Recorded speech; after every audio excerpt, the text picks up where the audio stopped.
Hey friends, welcome back to another video. My name's Lefebvre, and last week I did a painting of hydrangeas in 3 different mediums, and I asked you guys to vote for which one you wanted a real-time tutorial for. So today we are painting it with watercolor. So let's jump in and get started.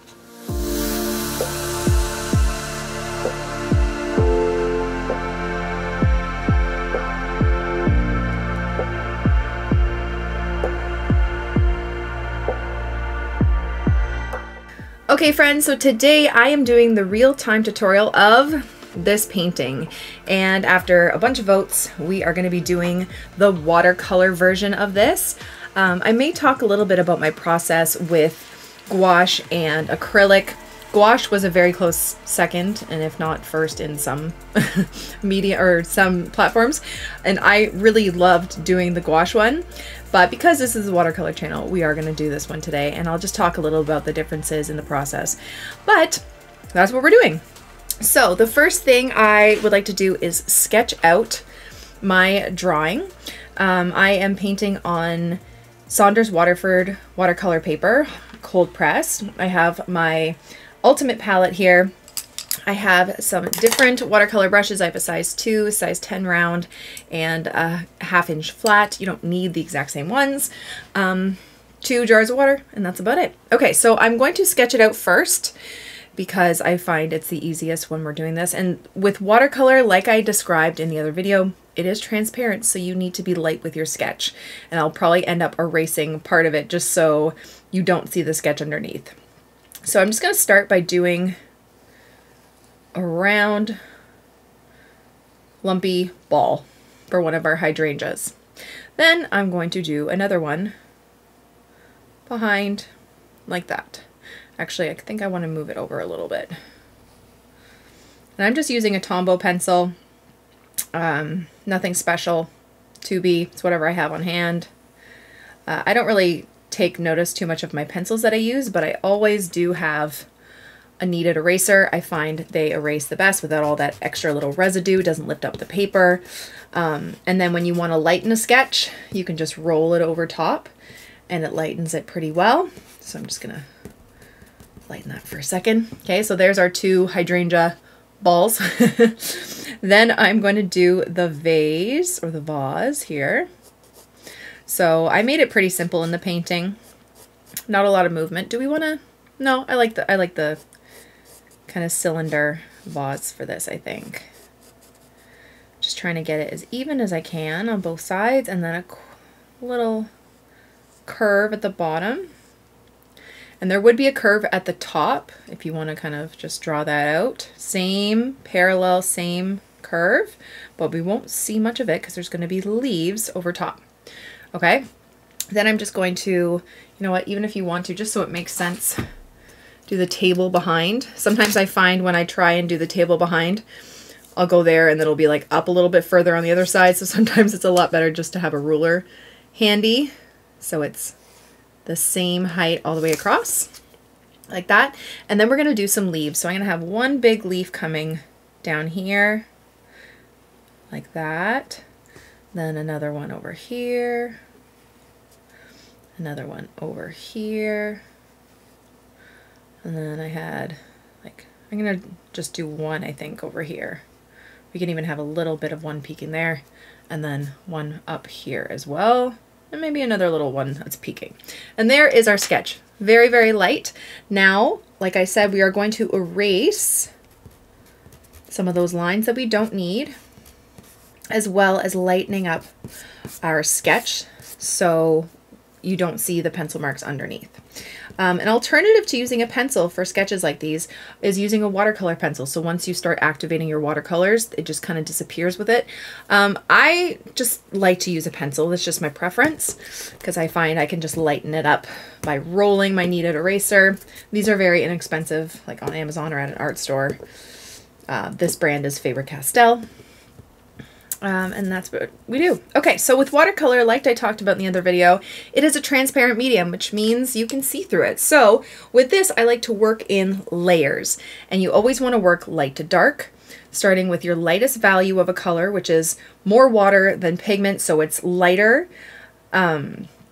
And then you can build on those shadows. So for my first hydrangea, I'm going to take some of this purple, and you can always change up the colors. You could do pink hydrangeas, whatever ones you want. I'm doing a purple and a blue. So I'm going to start even lighter than this, adding more water in my size 10. And I'm just going to lightly kind of place it all over this first ball. And it might be a little bit of a different process than what I showed you on the first video, the time lapse of me doing it, because I don't remember exactly the steps I took, but it'll be similar. Okay, I'm just kind of making it a little bit more bumpy. And this is going to be our lightest value. And then I'm actually going to make the blue one as well. I'm just going to add a little bit of ultramarine, because we're going to start with some wet on wet. And I'm going to do this one too. And they can bleed into each other. When you have two colors that are side by side, they might bleed into each other, blend a little bit, and that's okay. Okay, but you will get a soft edge. Oh, and I forgot this blue one. It's kind of like in the middle of turning, so the way I painted it on the original has a little bit of green at the top. So I'm just going to lighten it up here a bit, and I'm going to add just a little bit of green gold.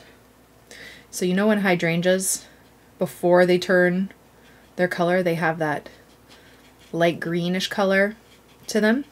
That's what I wanted to capture with this blue one. So I'm just adding a little bit of green, especially to the top here. Green gold.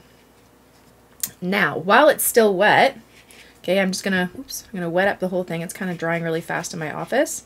So I'm just gonna wet it all up again just to make sure it's all evenly wet.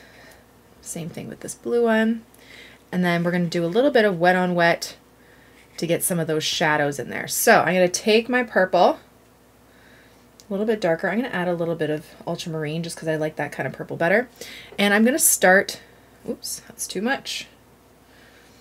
I'm going to start tapping in a medium value of purple, okay? And this is going to give a blurry kind of look. So you're not really drawing petals, you're just kind of tapping.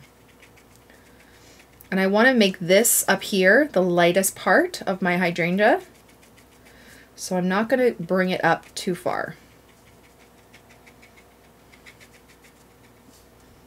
Or if I do, I'm going to wash off some of that pigment and just make it a little bit lighter. So there is some texture to it, but it's not too dark. And then with the blue one, I'm going to do the same thing. I'm just going to start over here, making it darker, because it would be darker behind this purple one. Okay, the purple one, because it's in the foreground, like it's closer to us in front of that blue one, it would be casting a shadow on this part of the blue one, so that's why it's a little bit darker right around the highlight of this purple one.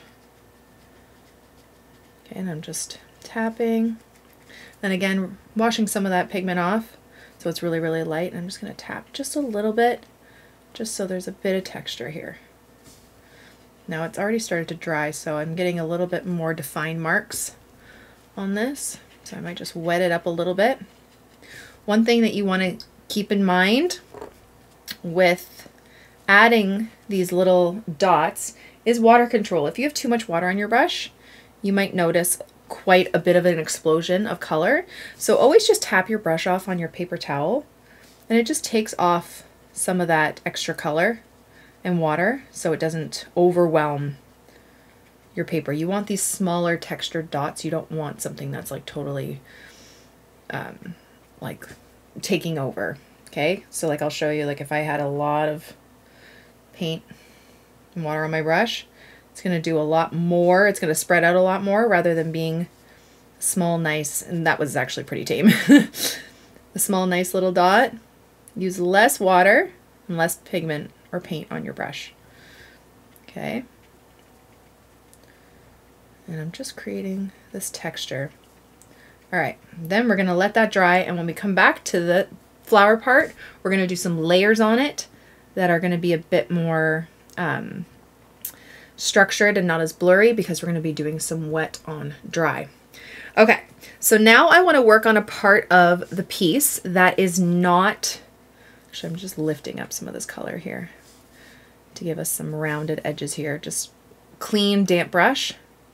And I'm just lifting up so it's nice and highlighted right there. Okay, sorry.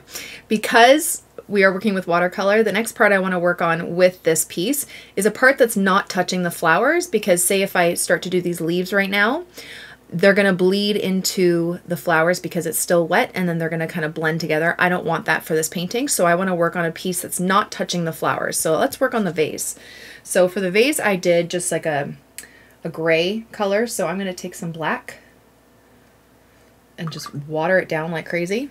And just do a really, really light wash over the whole thing. Lighter than you think you'd need, okay? Like really, really light, barely there even color. Because we can intensify the shadows. See, even that's a little too dark for the whole wash. We can intensify the shadows, but you want to start with that lightest value and then work darker. Okay, so it's all nice and wet, and while it's still wet, that's when I'm going to start adding in a little bit more shadows. I'm going to add in a little bit more black while it's still wet and just kind of tap it on this side. Because our highlight is on this side of the flowers, we want our highlight to be on this side of the vase, so the shadow is going to be on this side. Okay, always make sure it makes sense. Okay, because if our highlight was coming from here, this part would be highlighted. We wouldn't have our shadow there, we'd have it on this side. Just gonna even that out a bit. Might grab a little bit more. You could always do a different color vase too. I'm gonna add some shadow right under where these leaves are, because they would be casting a bit more of a shadow.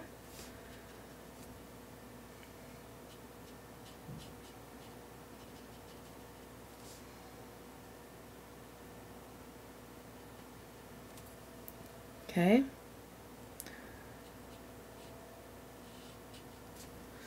And then just kind of bringing it over.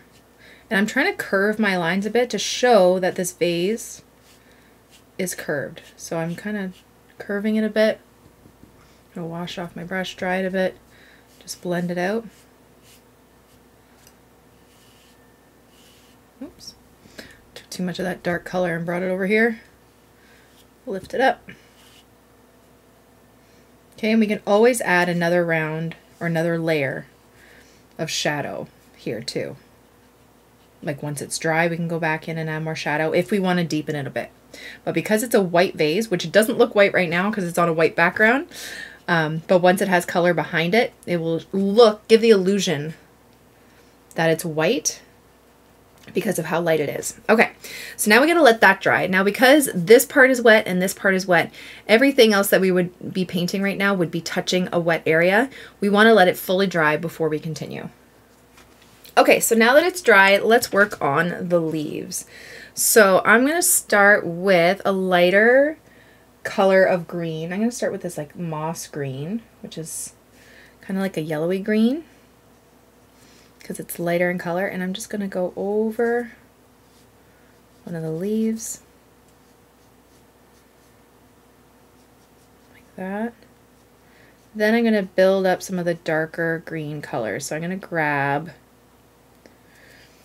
an olive green, which is kind of like a medium green, and I'm just going to go around the edges and then kind of down the middle. Like so. So you see how you have that lighter bit in the center. Then I'm going to grab some even darker green. I'm going to grab my Perylene Green, just a really nice dark green, and I'm going to tap it into where it would be the most tucked away, kind of underneath the flower, and a bit around the sides. Taking a little bit of that pigment off on my brush so it's not overwhelming the edges here. And then just kind of going down the center, like so. And again, we can do more layers to make it more intense after. Now I wanted my smaller brush. I don't know where I put my size 8 round. I feel like I want to work with that one, but I have no idea where it went. That's okay. Oh wait, ooh, I think I found it. No, I didn't. Yes, I did. Found it. Okay. I'm going to change to my size 8. I just feel like it works a little bit better with this. Okay, so again, I'm just going to continue. So again, starting with my like moss green, or you can start with the green gold, or just add a little bit of yellow to your sap green just to make it a little bit brighter for that base layer.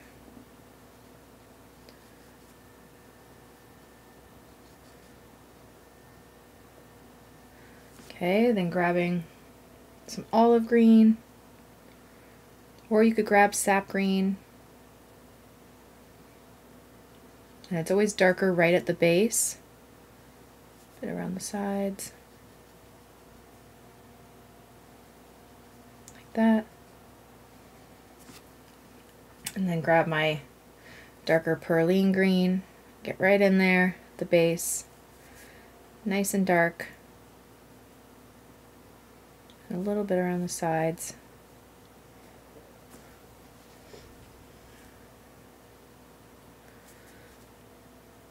I'm going to take off that pigment a little bit and just kind of blend it out so it's not so harsh.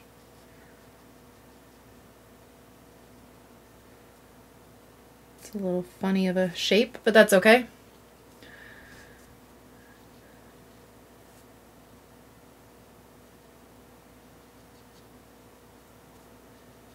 Just blending it out a little bit. Okay. Blend this out a bit too. Okay. There we go. And then we're just going to do the same thing for the other leaves.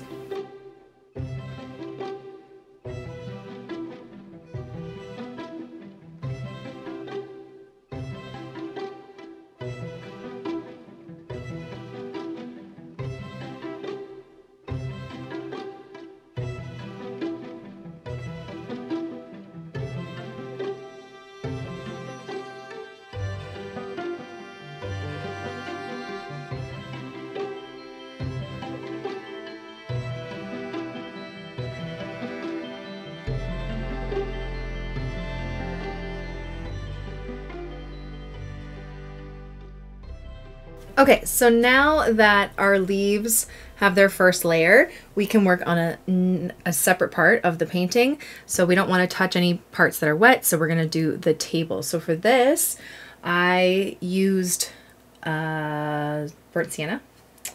So I'm going to go over, and one thing I learned about originally doing it was that I wanted it to be pretty nice and dark, so I might have to do a few layers. I'm actually just going to grab my flat brush because it's easier to get some straighter lines sometimes.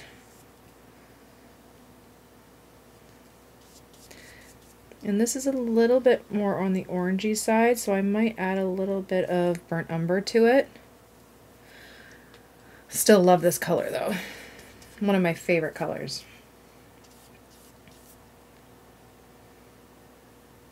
So I'm just going to try and evenly place it.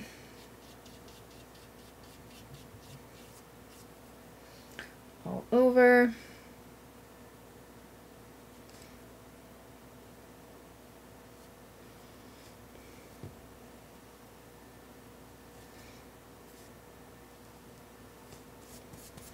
Like that. I'm just going to grab a little bit of my burnt umber and mix it just so it's a little bit more brown rather than orange. And like I said, I might have to do another layer of this just to make it more intense. Okay, and then the shadow that I had on the original painting, I found a little bit tricky with watercolor. But I'm gonna do it and see how my burnt sienna is a little bit lighter here. I had to go over it again, so we might have to do that again. I'm gonna grab a darker brown. I think, what is this one? This one is raw umber, and I'm going to put the shadow. So again, remember, make sure your shadows make sense. The highlight is coming here, which is casting a shadow down this way, right? So I'm gonna place my shadow while it's still wet to start, And then I'll probably intensify it after. I might get a little bit more black.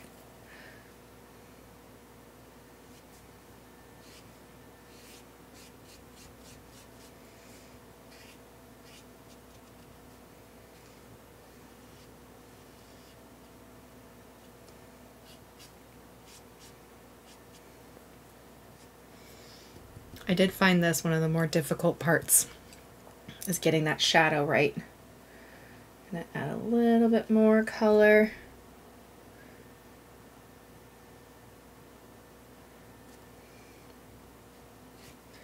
And because I'm doing wet on wet, it's a lot more blurry and like faded out. Oops. Which I don't know if I like or not, but I don't know. So I'm gonna wash off my brush, dry it a little bit, and just kind of clean it up over on this side.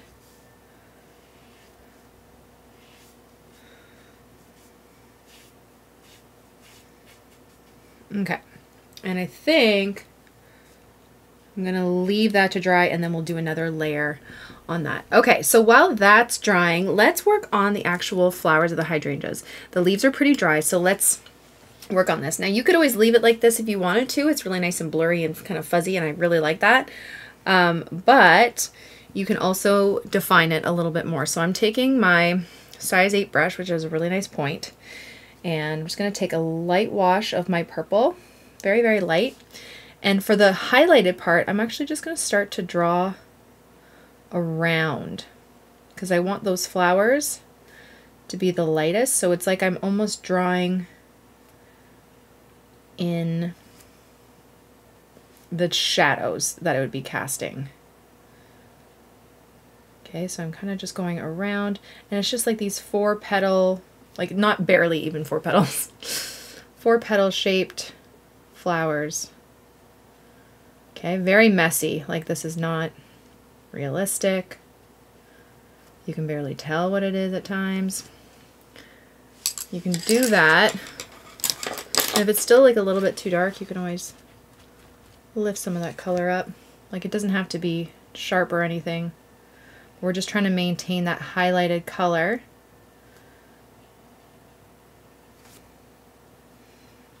For those ones. And then as we start to move down, you're going to start to make, instead of drawing around the petals, you're going to start drawing the petals just by doing these little 2, 3, 4 kind of little rounded petal shapes. And again, they don't have to be perfect, okay? So you're going to gradually get darker with this. So right now it's kind of like a mid purple. Okay.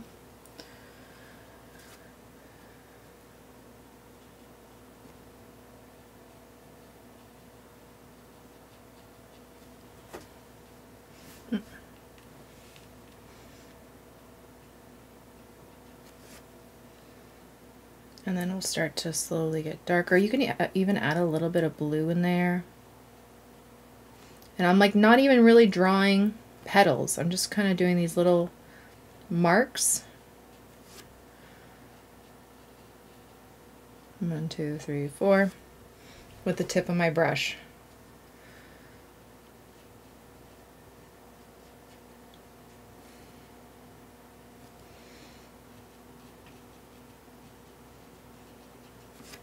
Okay, literally dabs.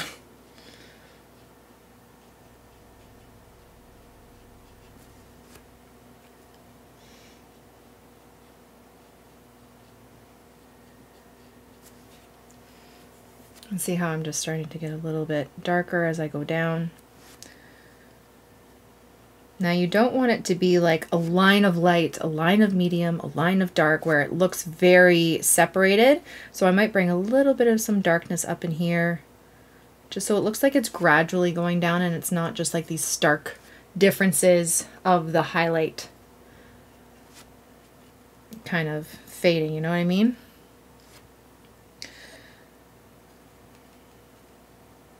Might even grab this little like bit of indigo down here. Add it in there so it's a little darker. And it's going to be quite dark at the bottom here. And I'm just like laying it out to start, and then I'll go back in and refine.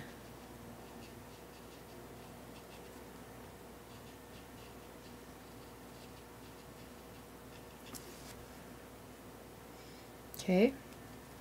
I'm going to bring some of that darkness up here. You can draw some petals kind of going around. I'm going to do some dots so it looks like the center of some of those hydrangeas.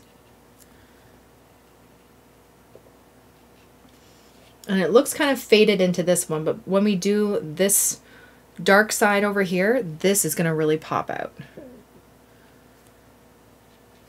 Okay, so let's do that. Let's grab our ultramarine, a little bit of purple too, make it nice and dark. Maybe even a little bit of indigo, just because indigo's a bit darker. And I'm gonna start down here making it darker. So see how that you have that dark kind of contrast between the highlighted area of the purple one and then the dark shady blue part.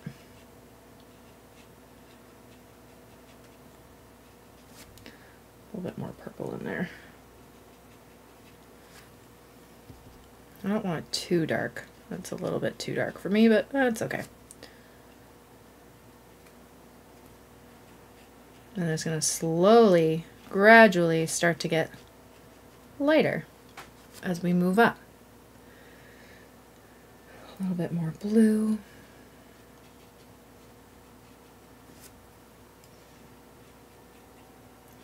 So I'm just adding a little bit of water to my paintbrush to get a lighter value. I just keep kind of dipping it in my water.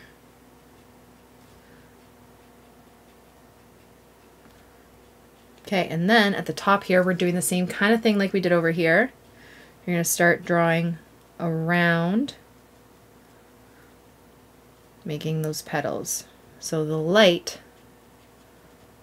value of the tip here looks like the light petals.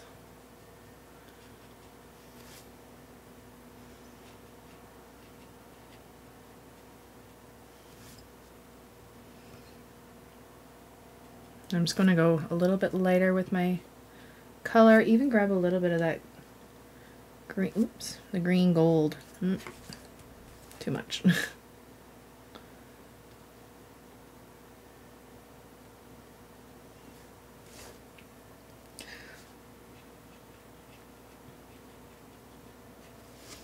Okay. And I think I'm going to try and draw around this purple hydrangea, making it a little bit darker. I might get a little bit of Paynes gray, just for a little bit more depth over here. I feel like this one needs a little bit more shadow too. But it depends on how like detailed you want to go with your strokes. It doesn't have to be this detailed. You could have done, or I could have done, some bigger hydrangea flowers. I'm going to grab a little bit of my indigo and the purple here. Just make it a little bit darker.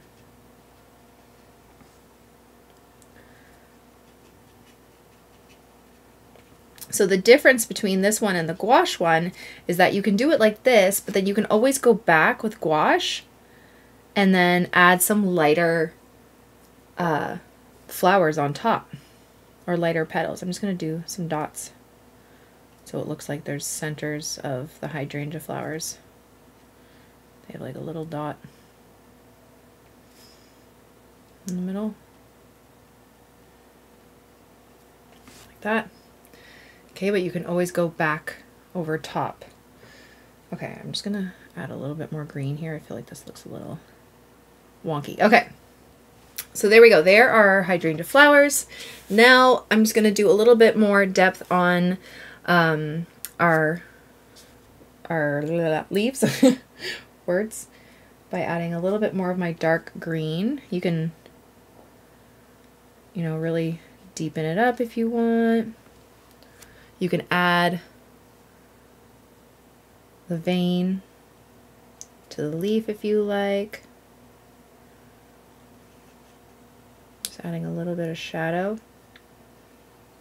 I don't want to add like a full vein. I don't want it to be too detailed.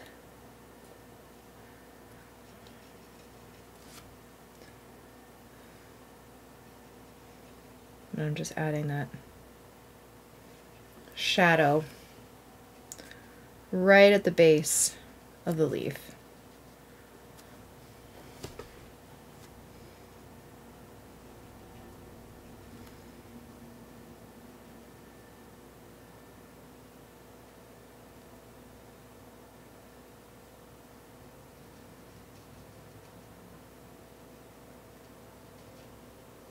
Like that.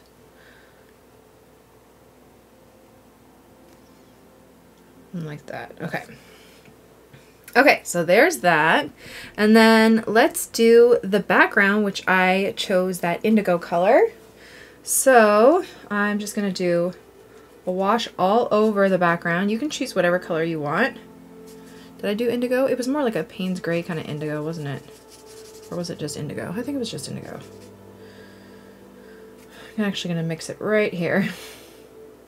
Maybe a little bit of Paynes gray too, just to darken it. I'm going to place it all over the background. I should actually get my bigger brush for this.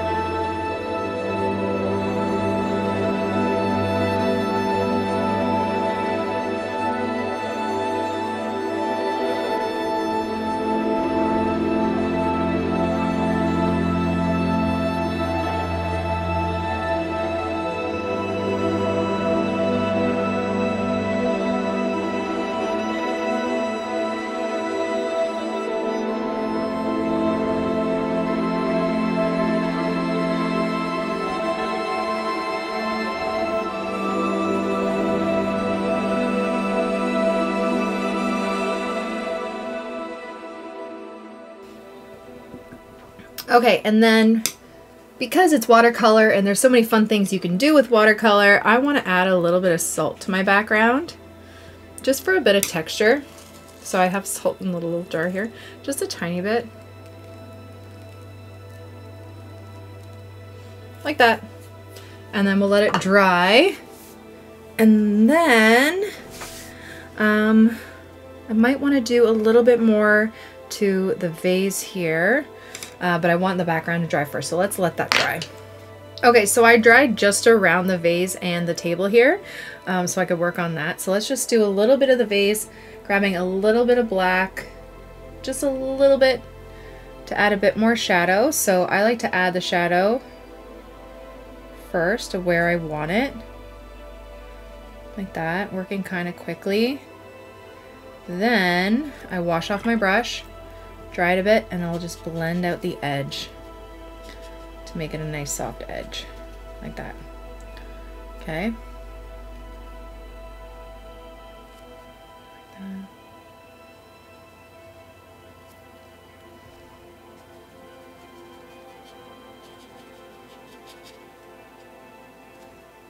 Like so. And you could always do more if you wanted to, make it deeper, darker, however you want.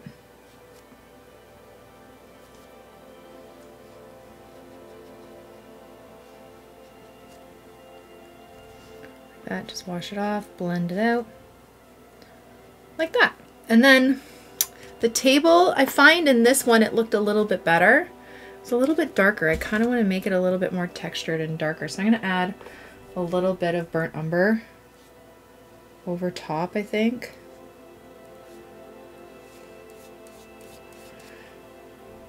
Maybe a little bit of raw umber too. I don't know.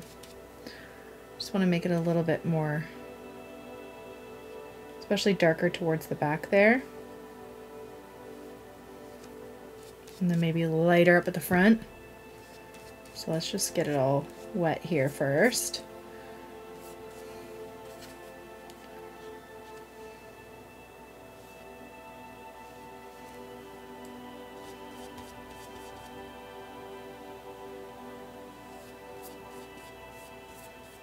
Okay. I'm going to get the darker brown. Just kind of place it towards the top a bit.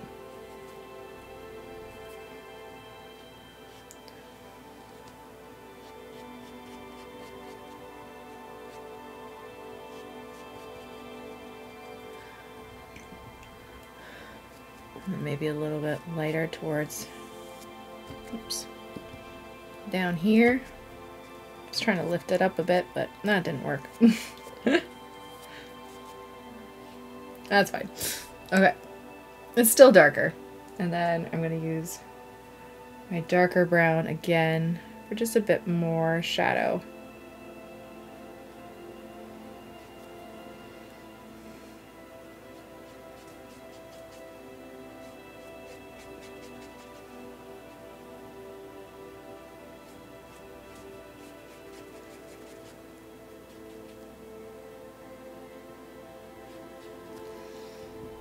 That.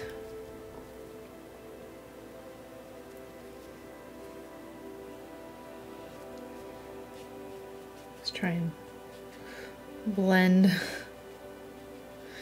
But I think that's pretty good. Okay, so there we go. Let's let the salt dry and then I'll show you the final look without the tape.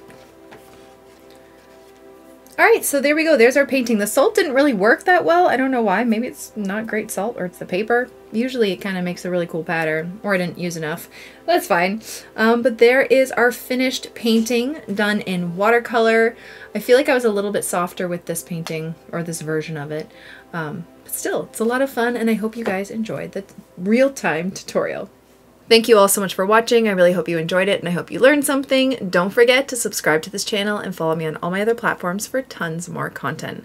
Have a great day, guys. Bye.